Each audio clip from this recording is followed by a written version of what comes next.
তো দেখো আন্দামানে এসেই ফার্স্ট ডেতেই ইভিনিংয়ে আমরা চলে এলাম সেলুলার জেলে। তো তোমরা তো আগের ভিডিওতে দেখেছো, বাট তারপর আমরা যে লাইট শোটা দেখলাম সিরিয়াসলি এতটা হার্ট টাচিং না। এর আগে অনেক শুনেছি, বাট এটা ফিল করলাম যে সেখানে যারা মানে কয়েদি ছিল তাদের উপর কতটা অত্যাচার করেছে ইংরেজরা।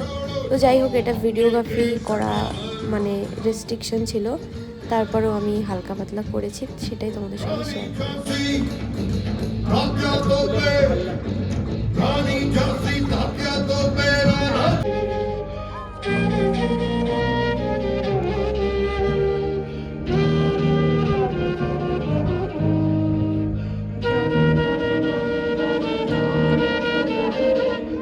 তো আমাদের লাইট শো দেখা শেষ। সিরিয়াসলি মানে চোখের জল আনার মতো স্টোরি। তো যাই হোক, তোমরা সেলুলার জেলে আসলে অবশ্যই এই শোটা দেখো। তো কেমন লাগলো ভিডিওটা? টাটা সবাইকে।